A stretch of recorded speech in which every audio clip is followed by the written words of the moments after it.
Hey, welcome back. Another episode of the Football podcast. We got a huge show for you guys today. We're going to talk about what the Saints should do going forward at quarterback, Andy Dalton or Jameis Winston. We're going to talk about Mike Thomas's injury and some of the other injury situations with the team. And how does the offense maintain its rhythm and identity going forward into this week's game against Cincinnati, which is hugely important. We are coming to you from the Better Call Bado podcast studio. And if you need help with car wrecks, offshore injuries, 18-wheeler collisions, Maritime Jones Act, hurricane and storm claims, you better call Bado at 504-323-4777 or 985-677-1085 for your free consultation and case review, badolaw.com. And check out our friends, Firehouse Subs, Veterans Boulevard location. Great people do great stuff for the community. Mike's here with us. DJ's here. Brandon's here. We got a great show for you guys. NewOrleans.Football podcast. Let's go.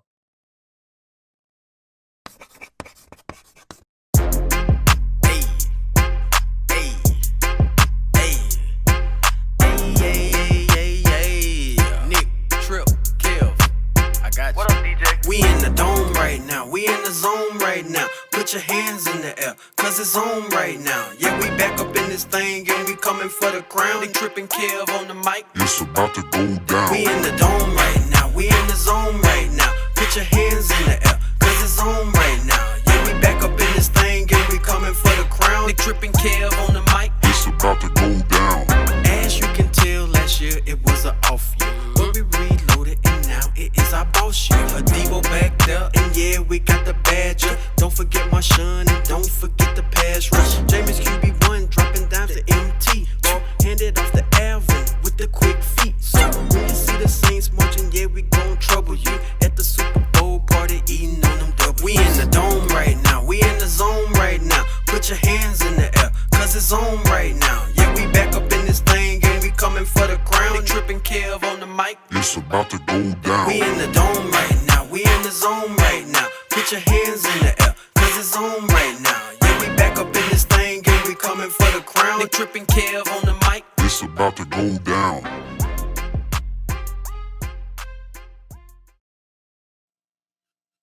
All right, welcome back, everyone. NewOrleans.Football podcast. I'm Nick Underhill here with Mike Triplett.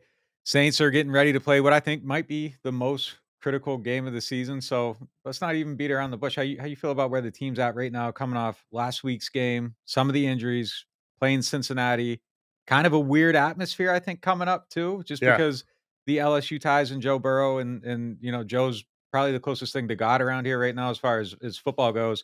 I'll Sean Payton ahead of Joe Burrow, right? But how do you feel about where they're at and just kind of how things sit? I'm not going to call it the most critical game of the season because I thought that was last week. I thought you had to win the home game against Seattle. This is interesting because I think the Saints do. I mean, getting back to 500 would be huge for their season, and I think everybody would feel great about them if they got through that whole mess of the beginning of this year and all the injuries at 3-3. That would be pretty incredible, actually. But they're the underdog, I think, for good reason, even though Cincinnati hasn't played that well. And they're going to be an underdog 4 days later at Arizona. So you'd love to sign a deal where you could take at least one of those two. But if they somehow lose both those games, I don't think the season is over. I think Seattle was the one they had to win. I think if they win either of these next two, then they feel like they've almost completely made up for all the mess of the beginning of the year. So not most critical, but any win now would be huge. I think they got to get one of the next two. I mean, just for psyche and just keeping everything going and being in a good place going into that mini bye. The one thing I can't stop thinking about is the missed opportunity against Carolina. This is a team that fires its coach. That's a game they absolutely should have won. It's the only game they haven't been. They've been the Saints, everybody says they could be 5-0 or they could be 0-5. They have actually been tied or leading in the fourth quarter of every game but Carolina. That's the only team that they weren't close in the fourth quarter, and it's by far the worst team they played. I think if this season ends up in a place where they don't get where they want to go, the postseason or whatever, I think that's going to be the one game that you look at, and it's a massive missed opportunity. And what they've lost to them, they lost to them last year too, didn't they? So in week 2, right after they, which is crazy. Green Bay, a team that they should have been smoking every time has just had their number. And sometimes that's the stuff that happens in the division, but definitely a tough game. It looks like this week going into it, based on what we've seen at practice, I would be shocked if Andy Dalton isn't the starting quarterback. I think that's the right decision, just especially with a short week coming up. If you're going to make a switch, I think you go to it after Arizona, or yeah, I don't think you do it this game and then go into that one. You Yeah, give you them don't want Jameis playing 2 games in 5 yeah, days with his injury history. But yeah, I don't even consider it till after Arizona, really, if I'm the Saints. I mean, they have to do right by Jameis. He's owed that. I mean, is he? I think so. I think so. I think he's the starting quarterback of this team. I mean, that's what you owe to all players on your team Sure. is I think people would be thinking they were unfair to him if he played through he suffered that back injury in week 1 even before they came back against Atlanta, and then he played through the back injury for a couple weeks. He wants to be a Warrior. We talked about this in London, how James Hurst, we don't give Jameis credit for that like we used to give Drew Brees credit for that. But James Hurst is, said the guy is hurting and he's going out there, he's being a Warrior. So to be like, that's it. We saw you playing through an injury for 3 weeks and you've lost your job forever. And if he loses his job, there might be no coming back from it. So I think they have to do right by him and give him an opportunity to win his starting job back, unless Andy Dalton does something that's like we can't take this guy off the field. But I think you Well, give that's what Andy I'm Dalton saying. these next 2 games at least, and if Andy Dalton builds on what I mean, no question, this offense has looked better with Andy Dalton at quarterback the last 2 weeks. It's not even close.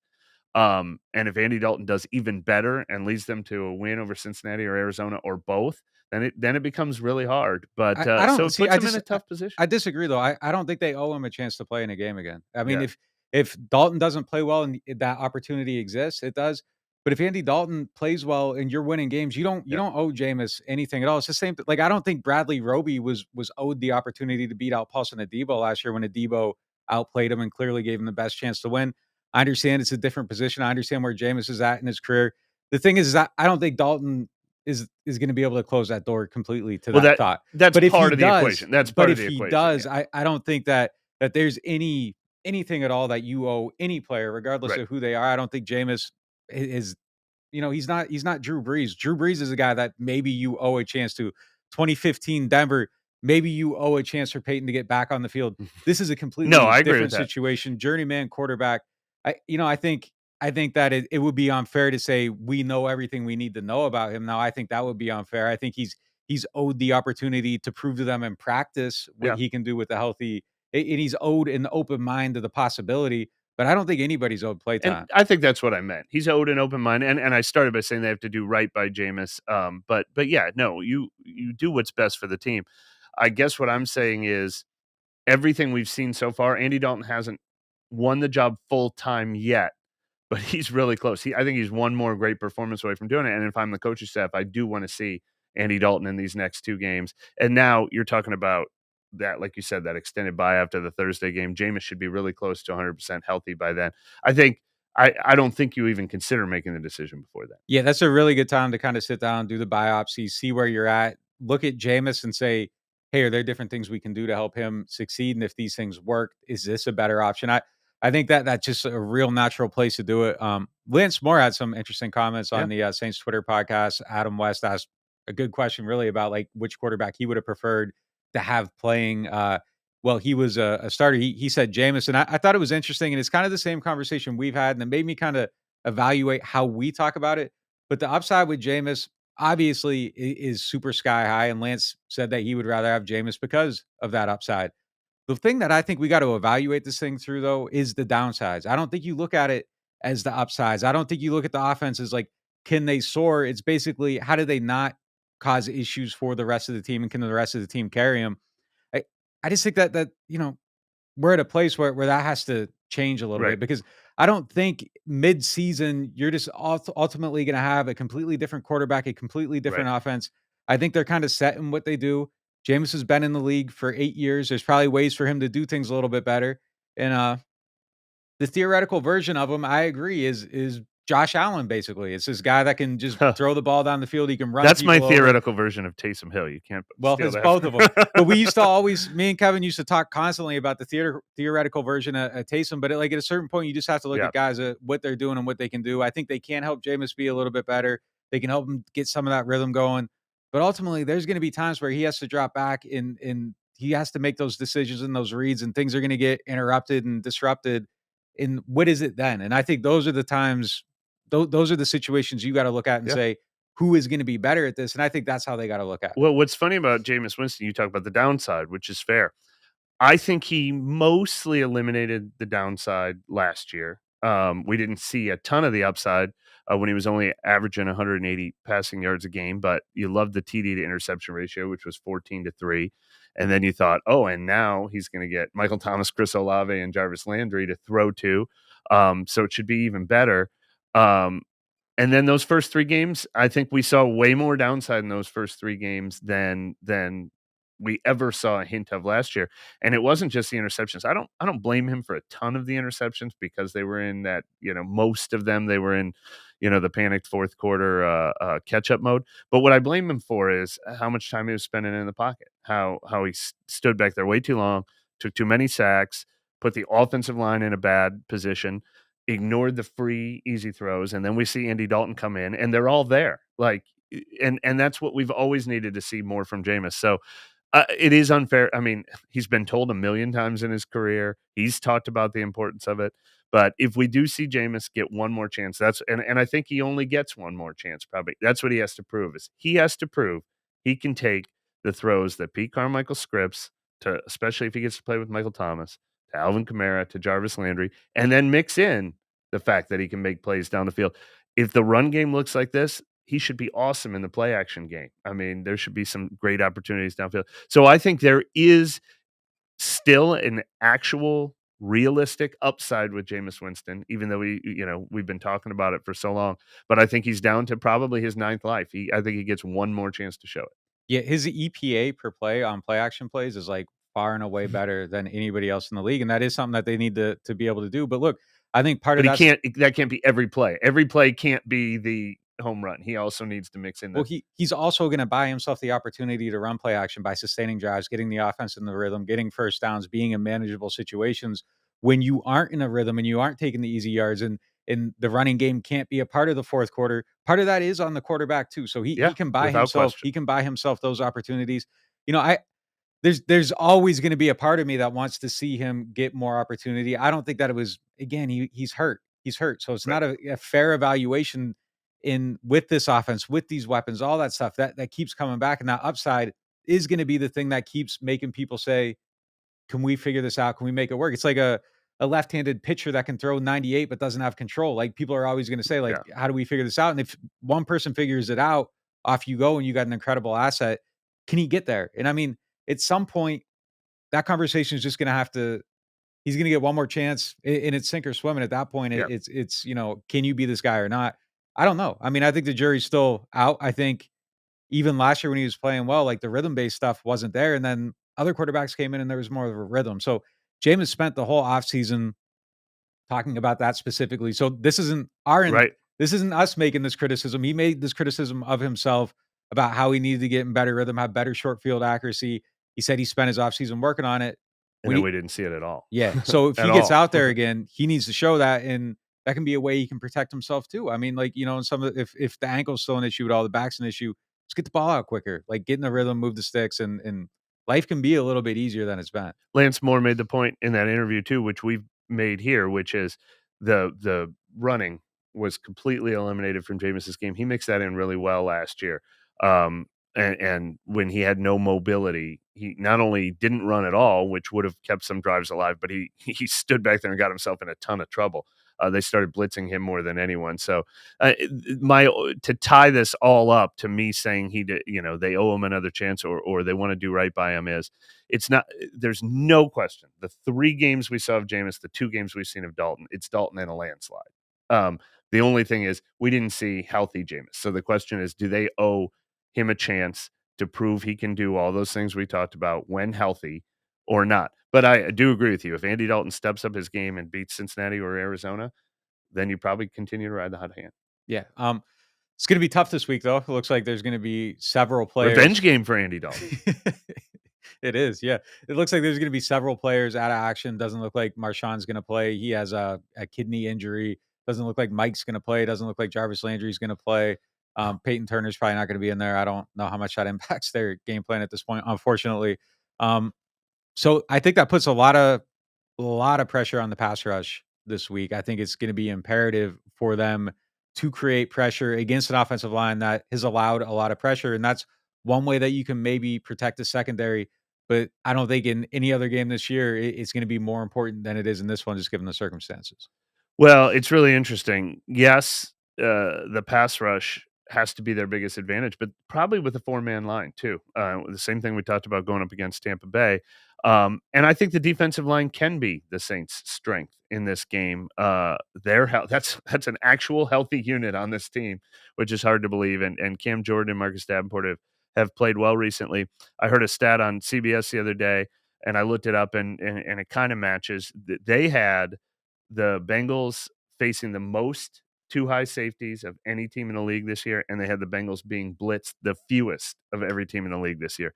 So it's an obvious blueprint, which is drop back in coverage and let your defensive line beat this offensive line, because the Bengals offensive line has been a disaster. Everybody saw it in the Super Bowl, and sure enough, they're top 5 in sacks allowed, even though they're not getting blitzed this year. So that is absolutely where the Saints have to win this game. And look, that's the way they're probably going to have to play without Marshawn. I think if you had Marshawn available, you can maybe sneak in some of those blitzes, but without him, you need to have the help deep. You probably got to play two safety shell, maybe the whole entire game. I mean, I'm sure there'll be some spots where they mix in some other looks, but that needs to be their primary coverage because Bradley, Roby, and Paulson Adebo do need that help.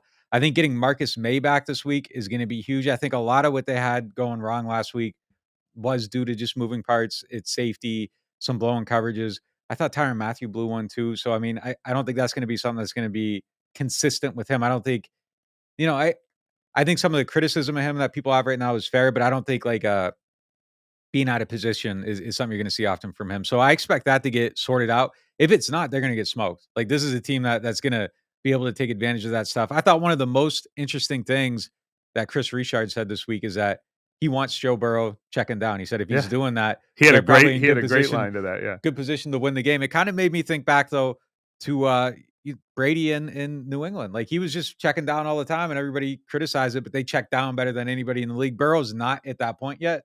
So I think that's something that the Saints can try to play to their advantage. But yeah, I mean, if they can get at him with 4. There's a lot on David Onyemata too this week. He needs to turn it around. Like I don't think he's having the I agree. season that they expected him to have.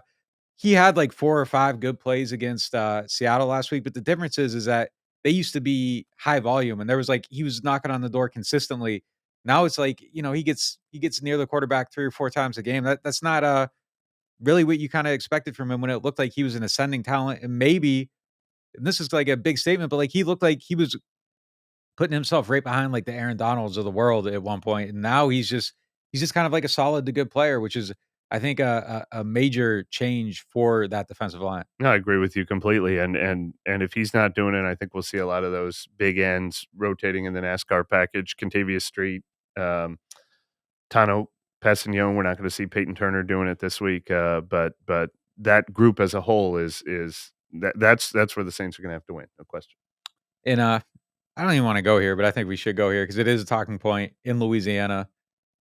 Everybody's kind of taking sides and wondering what the atmosphere in this game is going to look like. If there's going to be a lot of pro Bengals, pro Burrow, or are they going to be cheering for him during the game? Is that something?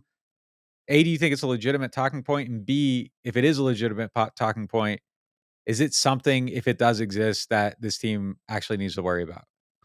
I don't know if the team actually needs to worry about it, but yes, it's going to exist. I think there's 2 different talking points. There's the, "Are you a Saints fan?" If you're like, but the answer to that is no. But think of it in Pelicans terms. Like, think of how many years when the Pelicans weren't very good and Kobe Bryant came to town. And there were a lot of fans who were like, "I'm going to this game because I wanna watch Kobe Bryant."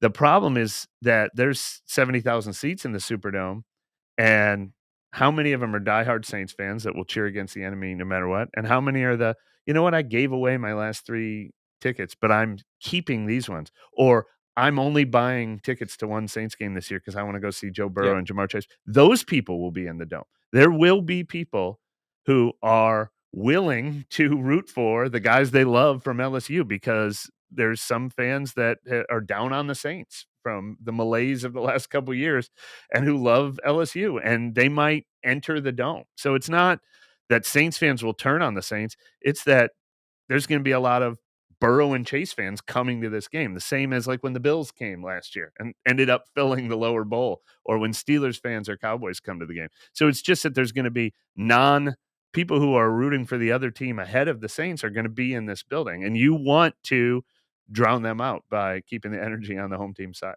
I think yeah, I mean, obviously that's the reality of the situation. I think the talking point that I've been seeing a lot of is that there's gonna be people in there with this, like, internal struggle of, like, like, Joe Burrow completes a pass and they rip off their Saints jersey and, like, start clapping. Like, I don't think that's a realistic thing. I think people that love the Saints realize that Joe Burrow gave him amazing memories, probably the most fun college football season of all time, probably the most enjoyable sports season they'll ever have in their life, but now he's in the NFL, and, like, so Joe will probably get some, Yeah. friendly applause from those people before the game, and then once it starts, they'll be clapping when Marcus Davenport puts him in the turf. Right, I mean, that right. I don't think that those people inside will have those issues. Like, I don't hear people cheering for Deion Jones when he comes back and makes I a don't play know. against the Drew Saints. Brees' own son was rooting for Odell. He said, I think he wore an Odell jersey to the game.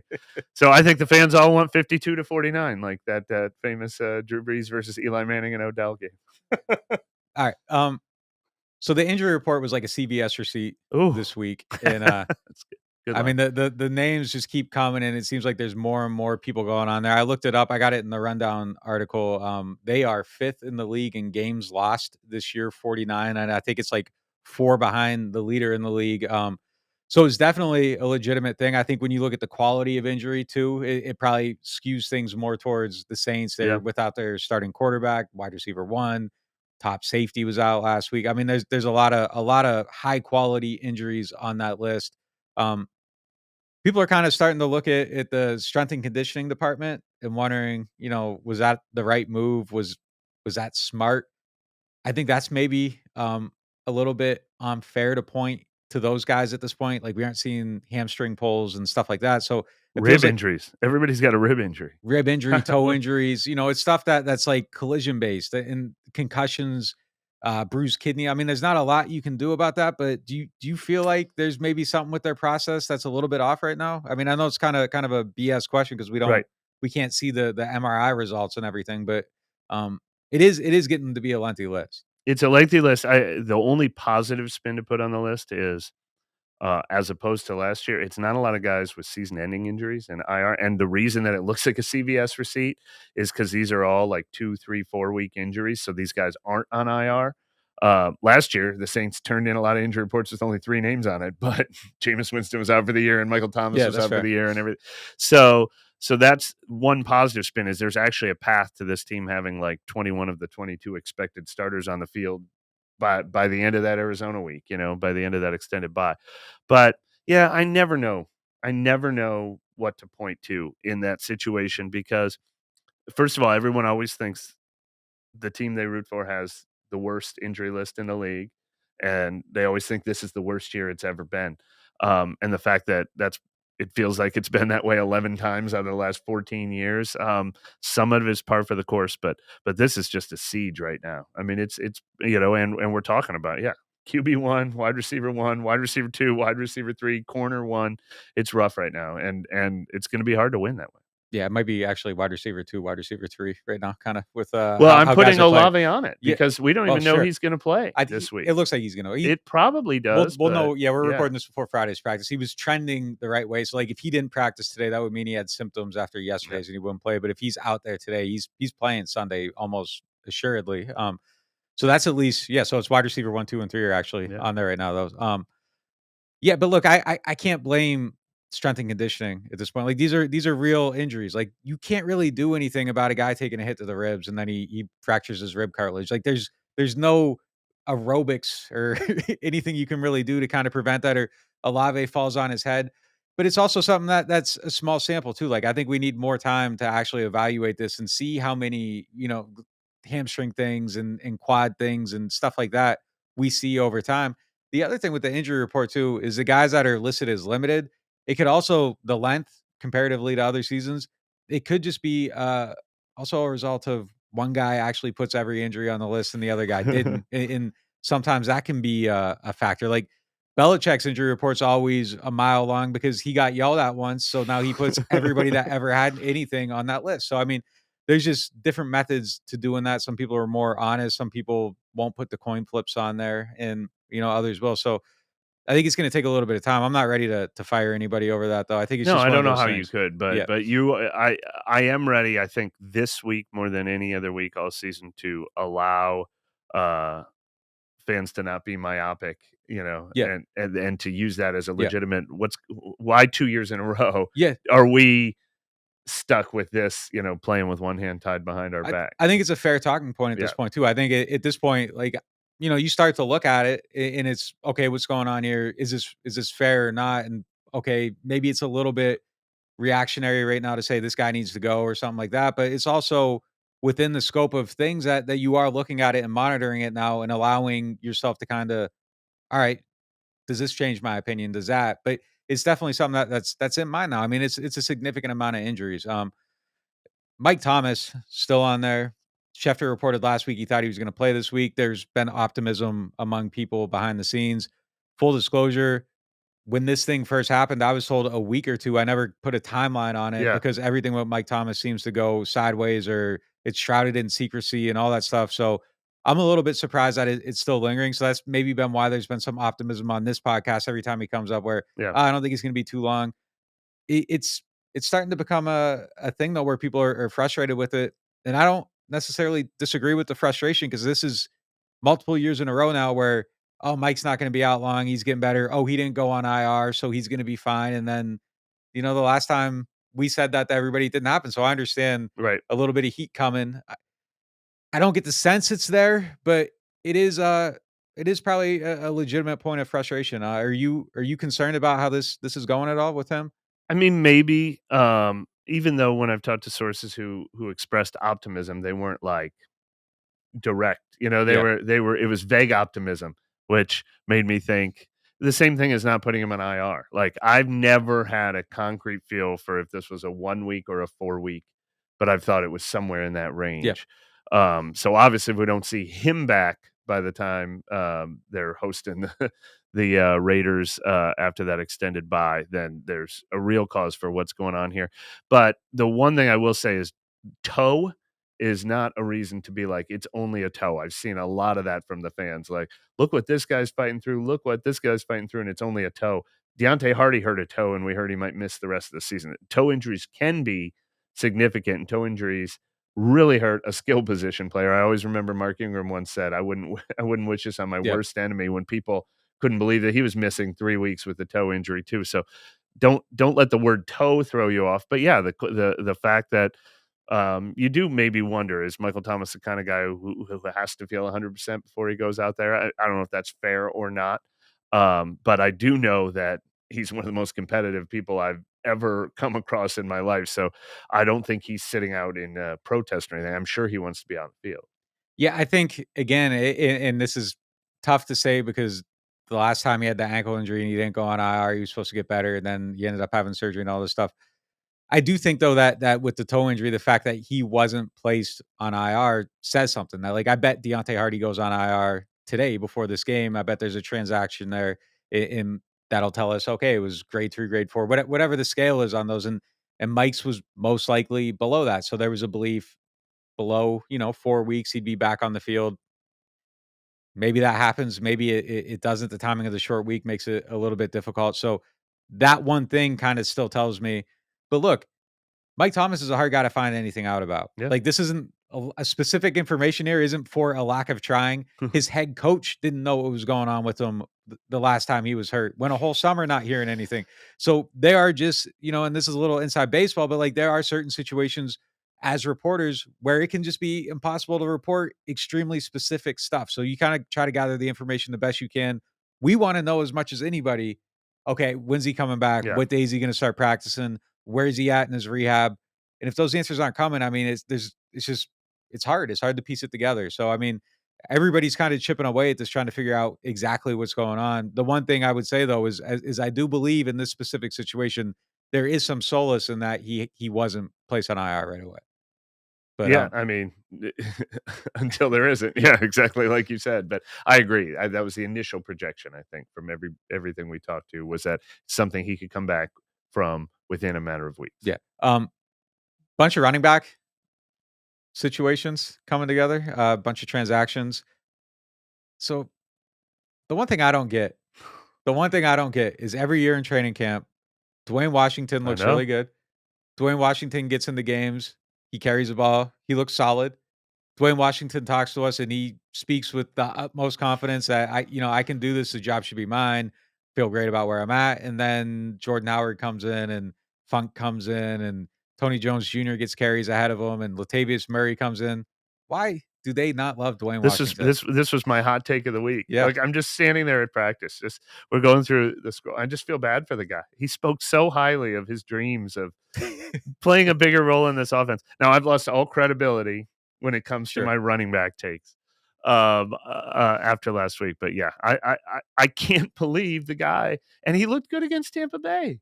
I can't believe they keep bringing these guys in off the street, and they don't give Dwayne Washington a shot. It's not fair. But part of my theory is that once you get past the Alvin Kamara's and the top 20, 25 running backs in the league, that a lot of them are dependent on the offensive line in the whole and somewhat similar and replaceable. And after I tried to make that argument that Mark Ingram is just as good as Latavius Murray, then Ingram went out and told me I'm not allowed to talk about running backs for a while. So maybe Dwayne doesn't want me defending his case. It doesn't make a lot of sense to me though, because like he does run with good pop and he's solid. He knows the system. He just seems like somebody that could really be dependable there. And I don't know that you need to keep rolling the dice on other people. Like I just don't see the significant difference. I don't know if it's something about his importance on special teams. They don't want to expose him to too much because if something happens, like now it blows up multiple things. But it seems He like did come up huge on that botched punt, whatever yeah, it no, was, fake punt, he's outstanding whatever. there. Yeah, he. There's a reason he's earned his role on the team every year. But the poor guy, give him a shot, They need give him to his touches. They just need to treat Taysom like running back 2 and make Mark really Well, running that's back true. 3. On a That's true. touch level, That's carry true. level, that should really be where it's at. He's the home run hitter they don't have at that group. They kinda like the bigger plotting running backs, and he really should kinda be the guy. Let's just do a little heat check on DA. Where are you at with him, just kinda with everything that's kinda going on and how they've turned it around a little Well, bit? he's lost his security. Like everything is DA's fault now. And I mean that comes with the job. You got to win to avoid it. I mean that's the one thing I've said since February, since January was I think he was the right choice for this job. And I don't disagree with his approach to the offseason, which was I'm not going to come here and change things for change sake because players can see right through that. I agreed with that too. But at every turn, I said, if this team starts 1-3, 2-4, then everybody's gonna be like, well, they just tried to keep everything the same way it was when Sean Payton was here, and they screwed up Yep. because you can't replace Sean Payton. So, and he ran into that. He had to win early to not have to defend every move he makes. And now fans are mad when he's given bad injury info on Jarvis Landry. Fans are opening their eyes when Taysom Hill says he didn't like how his role wasn't communicated That was crazy to me. early in the season. Even though the only defense I'll say in that point is if DA didn't tell Taysom Hill exactly what they wanted to do with him in February, they still haven't figured out in October exactly how they want to use Taysom Hill. So anything he told him was going to be an incomplete answer back then. But I think it just goes to show they've never known what to do with Taysom Hill. But I mean everything, the fumbling, they're not practicing fumbles enough in practice. Oh, it's DA's fault. And he's opened himself up to that. You got to win, or we had somebody asking this week, should he give up his play calling, concentrate more on being the head coach? When you're not winning, you're open to criticism in every area, and that's what he's facing right now. Yeah, look, everything you said I agree with, and somebody that has a legitimate resume to get head coaching interviews and he's in your building, even if it doesn't work out, I think that there's a feeling of you got to try to see if this is the guy because if you let him out and he succeeds somewhere else, you can't undo that.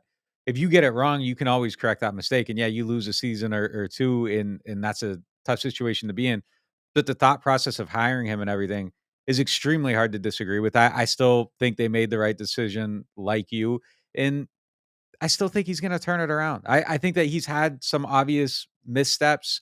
I think it looks bad when Mark Ingram's on Kay Adams' show with Sean Payton and he's saying, "Hey, like, I know what would have happened if you were here when I fumbled," like, as if to say, like, that there was more pressure than on these mistakes, and he knew. So, I think some of those things, and they look bad when things aren't going well too. Yeah. Like if things are going well and they're making jokes about how Sean and DA are different, they hit completely different. Like it's a whole different climate. But there have been a few things. I think the Taysom thing, when he was saying that the other day, I was sitting there like, man, it really, like, this is how this went down. Like that's a tough situation. But I think these little mistakes get sorted out over time too. Nobody goes into a new job and everything's perfect. Yeah. Like we're running this podcast a new way, and there's 15 minutes before every podcast where Hiring me was a perfect decision. it was. But there's 15 minutes in our process of recording this doing this podcast every day before we come on here where I'm tinkering with something, trying to figure something out, and I hear sound things that are off and not where I want. So like anybody that does anything different in their job, there's going to be some growing pains. I think we've seen those. They're public. You're coming behind a legend, a team that was in a good position, and they all stand out more. So whether it was DA or Brian Bienemy or somebody else, they were going to come in here. You should have said Brian Dable because that's the Well, one that was the home run hire yeah. apparently of this cycle. But I think anybody comes into this situation and there's some bumps and bruises and they get pointed out, and things start a certain way. Your quarterback suffers 4 back fractures, you lose to Carolina. Like things just hit a little bit different when there's struggles. So if they had won those games, and I think they were at a place where they weren't a one-win team, uh you're looking at some of the bumps and bruises a little bit differently. Like week 1, they win that game and the clock management at the end of it was bad. Like that was bad clock management. They almost exposed themselves to losing the game because they didn't handle it right, but they won. So it's kind of like, all right, they won, but they'll have to figure this out. And they did figure out the clock management. So success has a way of hiding some of those things. They get to a good place over these next 2 games. A lot of these talking points go away. Well, I have a few follow-ups. First of all, the main reason I think it was the right decision at the in January was I like the whole defensive staff. I feel like if you fire Allen, do you get to keep Ryan Nielsen and Chris Richard and Michael Hodges and does somebody bringing in a new defensive system? Like you kept a lot when you kept Dennis Allen, and that was one of the reasons I like the move. Another thing that I like about Dennis Allen is by far and away the most important decision he's had to make as a head coach right now is how to handle Jameis Winston, and I think he handled it perfectly. I think the way when he saw what Jameis looked like in Carolina and said, "All right, we've got to tell this guy he's not healthy enough to play." Jameis wanted to play, and they had to say, "This is a medical decision now." If they believe Dalton's the guy, do you think he'll have the That's gumption? going to be his next Do you toughest think he'll have the decision. gumption to say, you know what? We'll find out. But so far, I think he's handled that perfectly, and that's the biggest decision he's faced. But my biggest criticism of Dennis Allen's going to be a huge talking point next summer is this is an approach that Sean Payton believed in too, but they did not use the preseason and training camp well enough to get this team ready to go. This team looked like they used September as preseason and training camp, and so I think that's the one thing he'd like to take back more than anything. Last thing, trade deadline's coming up in a quick around the corner way. There were any positions, would you go after anyone? Where do you feel like if they could use help, that like this is the spot where I'm making a trade? I would think probably defensive tackle is Yep. one area. To think though that you can get like a major impact player in Well, a sure, trade is so sure. hard. Usually, you just need what you can get is depth, veteran depth. And the injury report has a lot to do with that. I mean, if Marshawn Lattimore and Alontae Taylor are both coming back within a few weeks, then I'm not as worried about cornerback depth. But if they're both going to miss a month, then maybe I'm worried about cornerback depth. But I can think of a lot of That's places where insane. they could use an upgrade, but I don't think you get an upgrade at the trade deadline very often. Cornerback's a crazy one to be talking about considering how deep they looked in camp. Well, And they there only was kept just 4. I mean, but like there just felt like there were so many guys, and then you add Chauncey in that mix. He's also another he was a cornerback for the team. He wasn't a safety, he was a slot cornerback. So he was on that list. It yeah. was just crazy that the list was so deep, and now you're looking at it like it's kind of thin. And then the one surprise spot, like I would throw a running back on that list. I think they could use somebody. Sorry, Mark. Yeah. Sorry, Mike, on that too. But Well, it's also, just this goes back to my greater running back point. If this is going to be the hill I'm going to die on, this is what we said when we were on with Kevin too. It's the same thing at the trade deadline as well. I absolutely am for a running back yep, upgrade, and if Kareem Hunt is somehow still on the yeah, trade block, go for it. But just a body, I don't think they need yeah, just not a just a body. body. Yeah. Yeah, no, if they could get somebody else, but definitely. Kind of a surprise one that I would maybe introduced to the list just given circumstances right now, like, if they could get another wide receiver, like, it wouldn't. That's an even bigger surprise than cornerback. Which is crazy. I mean, it just felt like such a set position, and now everything feels so unsure. I'm not exactly sure who Jarvis is as a player. He played great week 1.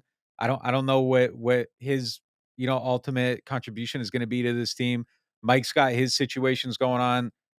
When he gets on the other side of this, maybe he just plays the rest of the season and this little thing gets forgotten about. But when you miss 2 seasons and now you're missing time again, everything feels like a lot bigger and a lot more nervous. So I don't really know how to feel about him. He was playing excellent, but I think they could use one more guy there just to shore it up and kind of, set that floor. They rotate enough people in. Like it wouldn't be that big of a deal to bring in another guy. You want him to sign Odell right before this game Oh, so he can lead oh, if they could get Odell, I would take Odell. the I would take Odell on this team in a second. I think I mean, he would fit culturally, he knows the guys. I would do it if he's available, but look, I think he's probably gonna chase, a team that's a little bit closer to looking like they're gonna be playing in February than the Saints do currently right now. That'll change a lot if they win 2 games in 5 days. Would you take Odell? I mean, Ooh, the pregnant pause. would I take him? Yeah, but would I invest heavily in it? I don't know what he's gonna cost. Um, Does he get the multi-year deal, or is this another I kinda picture him as like another, like, "Okay, I'm gonna come back, show what I can do, and so then get the yeah, I bag mean, it next sounds like he has offseason." enough suitors, but yeah, I think there was a report that the Rams weren't even offering him what he so it probably will be a one-year deal. So, yeah, of course I'd take Odell. I'm not gonna say that, but boy, that shouldn't have It to be a shouldn't even be a talking priority. point. Shouldn't have to be a priority when these top 3 receivers I mean, get this roster healthy. Get this roster healthy for crying out loud, and then we're talking about receiver and corner. Yeah. That's it's a real shame of them trying to dig themselves out of the hole right now is that those are 2 positions that depth shouldn't be a problem at. Where's the confidence level going into this game? You feel good about it, or I feel like the Saints are kind of a 500 team in general. I think I'm more confident now than I've been at any point in the season that they're not just gonna go out and lose the game for themselves. I feel a little better about the run game and the offensive line than I have to put together some competent drives. And obviously, Andy Dalton and his role in that. Alvin Kamara healthy again. He looked so helpful last year, figuring out Taysom Hill's role. So that gives me a lot more confidence that they're not going to go out there and lose it. If they were fully healthy, I'd probably pretty confidently predict they were going to win it.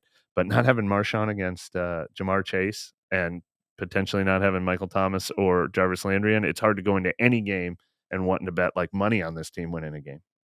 boy, I'm gonna regret saying this, but I feel like the safety plays are gonna be better this week, and if it is, it gives them a chance. Like, I don't think they're gonna bust a ton of coverages. Losing Marshawn is massive. Like, I think that's like, we've talked about Pete Werner and Olave, like, being the best players on the team, but I think losing Marshawn has the most significant impact across the board. I know Richard had his thing, like, the defense is the star of the team. Like, no, dude, Marshawn is that important to your coverage. I think you can play different coverages when he's on the field and when he's not.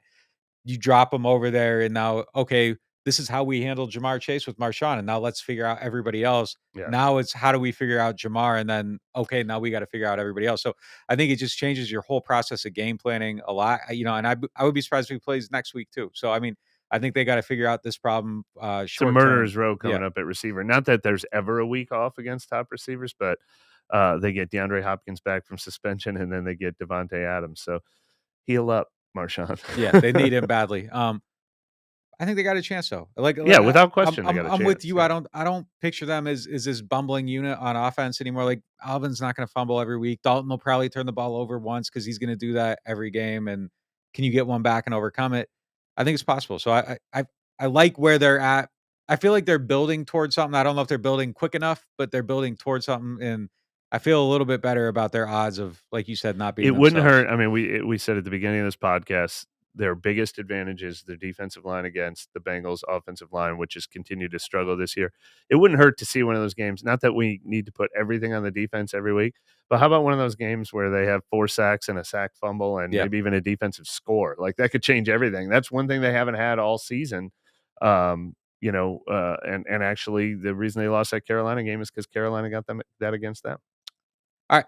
That's all we got for you guys this week. If you enjoyed the podcast, go to NewOrleans.Football/subscribe. Sign up for our work. There's a lot of stuff to read, an extra podcast every week that you got to be a member to hear. That's how we do this. So if you listen to this every week and you aren't signed up, just do us a solid and go do it. For all your coverage of the game, Bengals, everything, we will have that on the site. And other than that, we'll be back here on your favorite podcast app or YouTube next week. Talk to you after the game.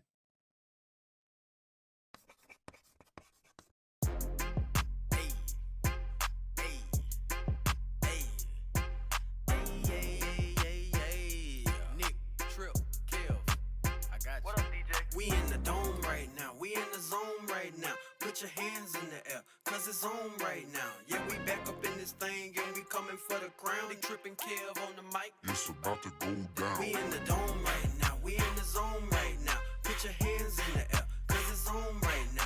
Yeah, we back up in this thing and we coming for the crown. They tripping Kev on the mic. It's about to go down.